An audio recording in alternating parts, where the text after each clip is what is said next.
Okay, today I'm going to show you how to make bread, tartine bread, following Chad Robertson's tartine bread book recipe. So what I have is stuff already measured out. I have 700 grams of 80-degree water and 1,000 grams of flour. It's 900 grams of white bread flour and 100 grams of whole wheat flour. So first thing we're going to do is not start with this. We're going to actually start with the leaven that I made last night. And the leaven is 50 grams of white bread flour and 50 grams of whole wheat flour and 100 grams of water, mixed together with just 2 tablespoons of sourdough starter. So it's very little bit of starter. And I did this last night about 8 o'clock. It's a little after 9:30 this morning, and it's more than doubled in volume, and it's nice bubbly leaven ready to go. So I'm going to mix this into the water, the warm water.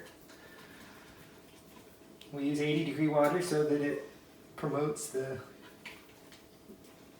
yeast culture, keeps it active when we mix in the flour.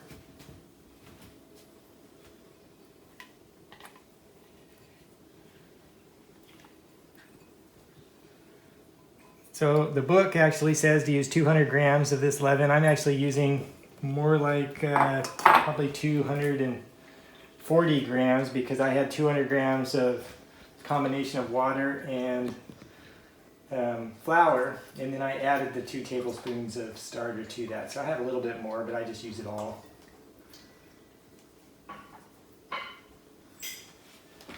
And the best way to do this is to just use your fingers to break up all the leaven. Make sure it gets good and mixed with the water before we add the flour.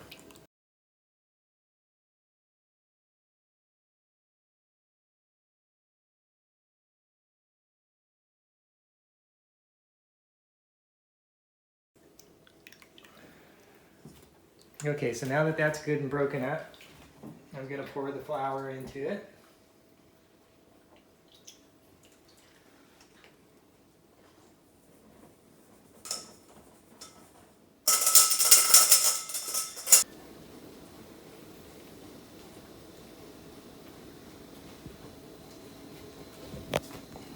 Now we're just going to, this is the nastiest part, getting the stuff incorporated, flour incorporated into the water.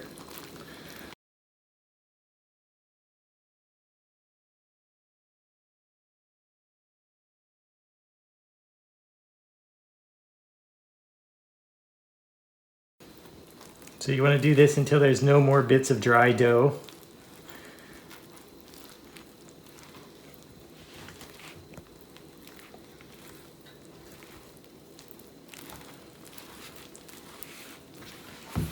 The first time I did this, I thought I would never get there.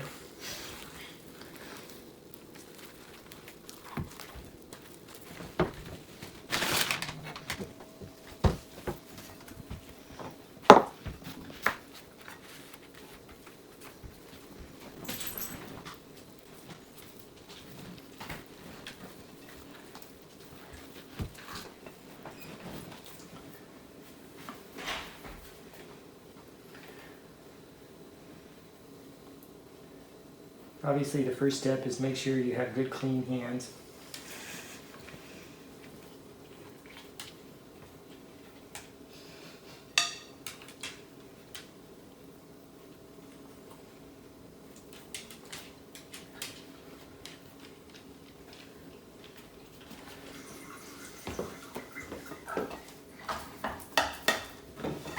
I'm going to scrape down the sides of the bowl.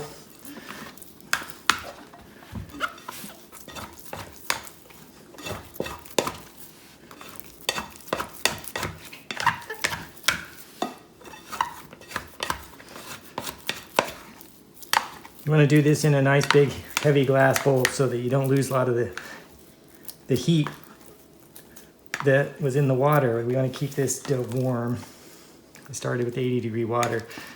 Now, ideally, you'd want to keep it at 80 degrees through the whole process, but with such a small amount of dough in a relatively cool kitchen, that's not going to happen for me, but it works fine.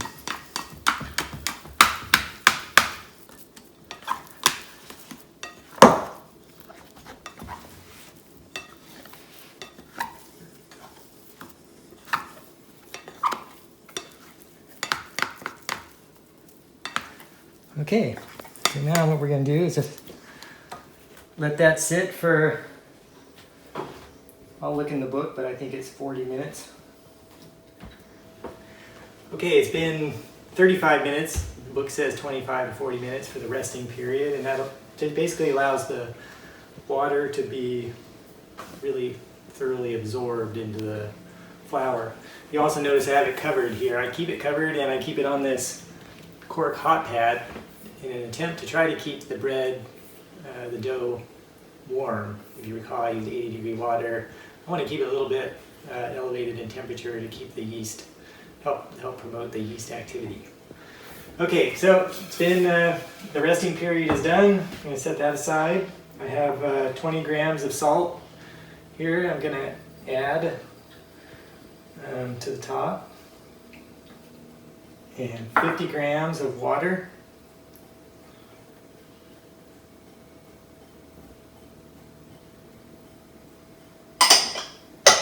And then I'm going to get my hands dirty again.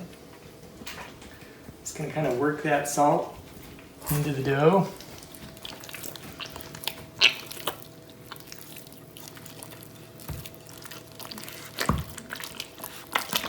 And then the dough's going to be pretty wet here. You can see I'm using my fingers just to kind of scrape, just kind of loosen the dough off the bottoms and sides of the container while it's still really wet. And then I'm just going to kind of fold this a few times. Try to get that 50 grams of water that I just added to try to get it incorporated into the dough.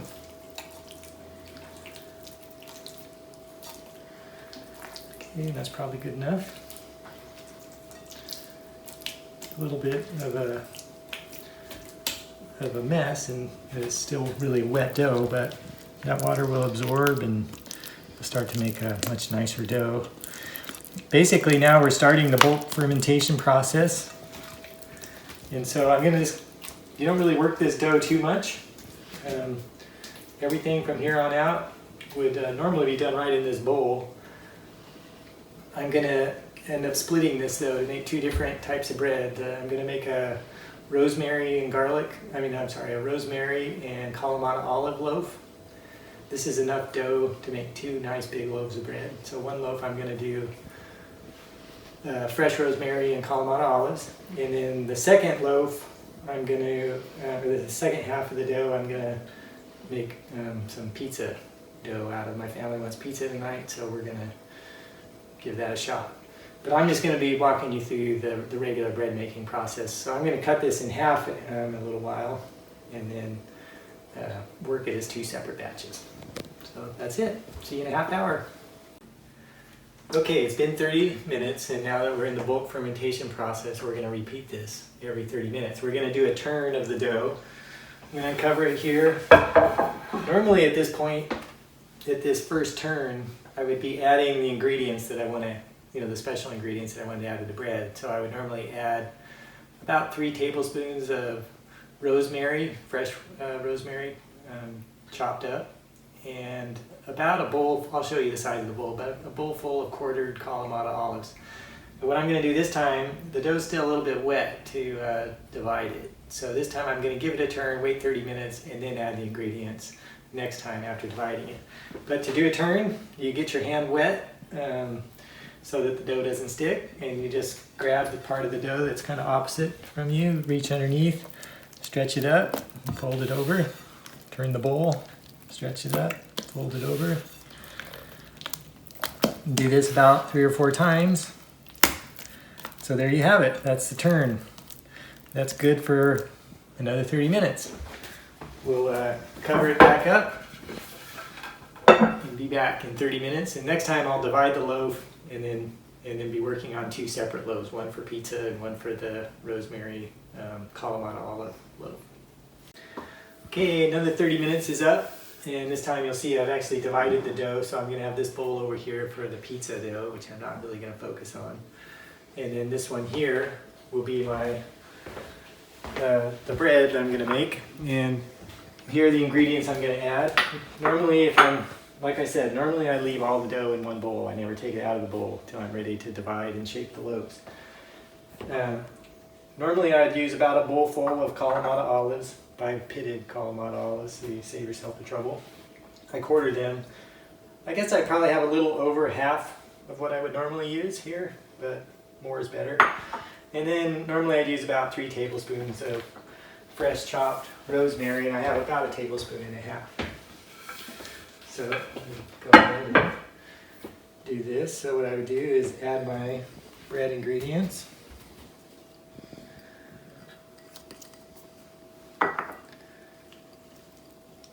It does seem like a lot of olives, but we'll see if we can make it work. And then I do my turn and just kind of fold those into the middle of the bread. And they don't incorporate very well at first, but by the time we're done doing this, we're gonna basically every half hour give this dough another turn for about 4 hours total. So that's kind of all I do. That's kind of try to get the olives into the dough a little bit. And it's a lot easier to work when you don't have extra ingredients, but it's a lot more tasty when you do. So that's kind of it for that one. Normally without ingredients, you know, the turn is much easier. Let me rinse my hand. Again, wet hand keeps the dough from sticking. So just, you know, 3 or 4 turns and a nice little small amount of dough here. So that's it. That's it for another half hour. Okay, it's been about 3.5 hours since the dough finished resting. I've been doing a turn every half hour. I'm going to do one more here. The dough is like nice and fluffy and airy now.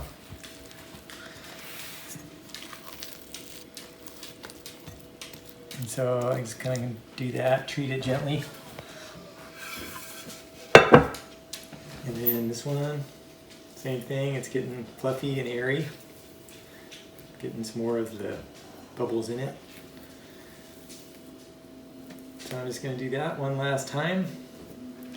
And then in a half hour, we'll be done and ready to shape it.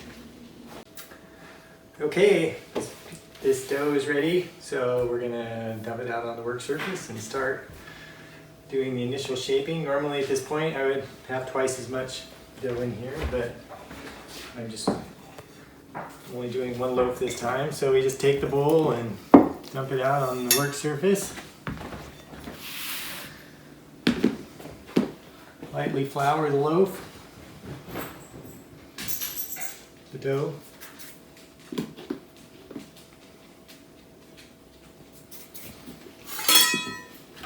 And flip this upside down. Normally at that point I would have cut it in half and then flipped it like that. But what I'm going to do now is kind of fold it over on itself. One big mass of dough, and I'm just going to work it, trying to tighten the skin up here. Get a nice tight in as few strokes as possible. Nice tight surface of that dough there.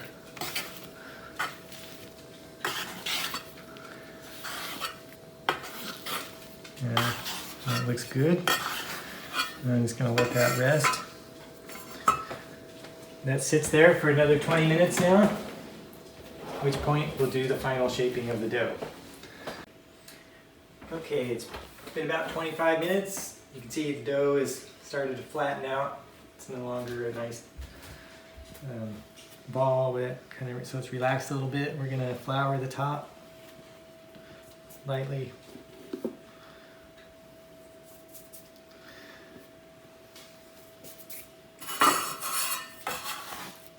Flip it over. The underside now is going to be the outside of my dough, or the outside of my loaf.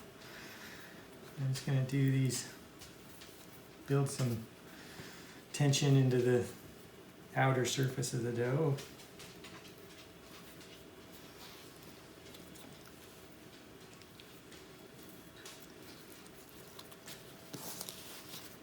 And just kind of do my final shaping. If you're putting it in a round basket, you make it round. I'm putting it in more of a oval basket, so I'm going to make it a little bit more oval in shape.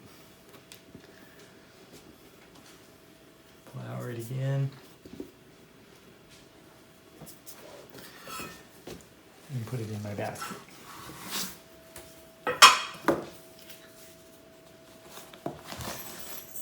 So this will be the top of the dough now. Will actually go bottom into the pan. So I'm gonna put that in the fridge, let it sit overnight, and then I'll bake it tomorrow. Okay, everybody, it's Easter Sunday. It's been 24 hours since I put the dough in the basket, and so I'm gonna get it out of the fridge now. I failed to mention yesterday when I put it into the fridge, I did cover it with saran wrap to help it so it doesn't dry out. My oven is preheated to 500 degrees with a cast iron Dutch oven in it. And I'm just going to loosen this loaf of bread. Here, I'll bring it over here to show you. Loosen it from the sides of the container a little.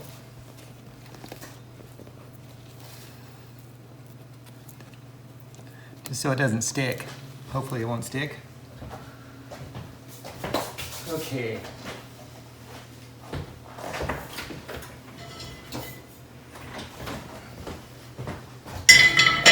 I'm going to put a little cornmeal in here to keep the bread from sticking.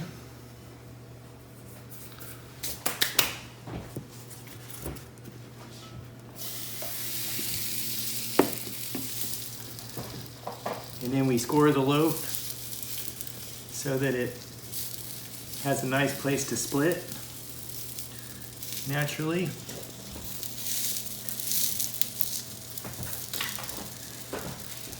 And then back in the oven.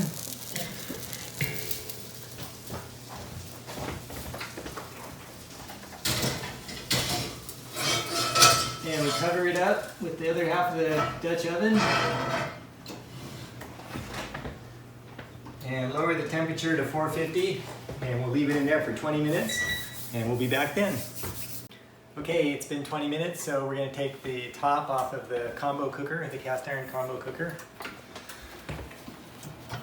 And you can see that the bread will be really pale in here, so now we're going to let it brown for 25 minutes.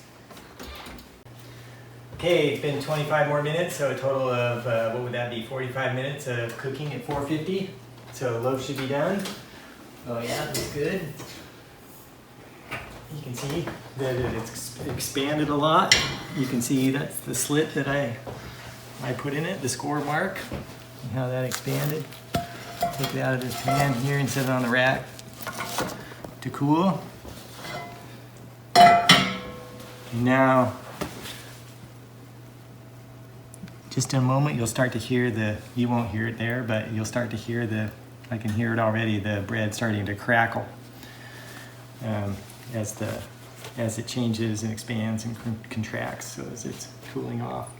Anyway, that's it. That's the finished product. We'll cut into it in about an hour, if I can wait that long, for it to fully cool off.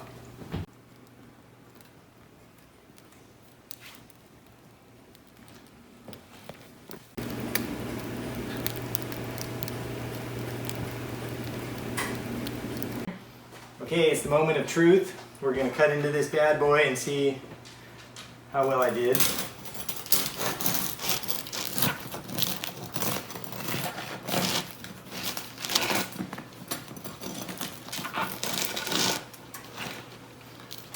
So there you see the nice center of the dough, nice and airy. I can smell the olives and the rosemary. We'll just take a little sample here, make sure it's good to eat. It's nice and warm still. Yeah, that's good.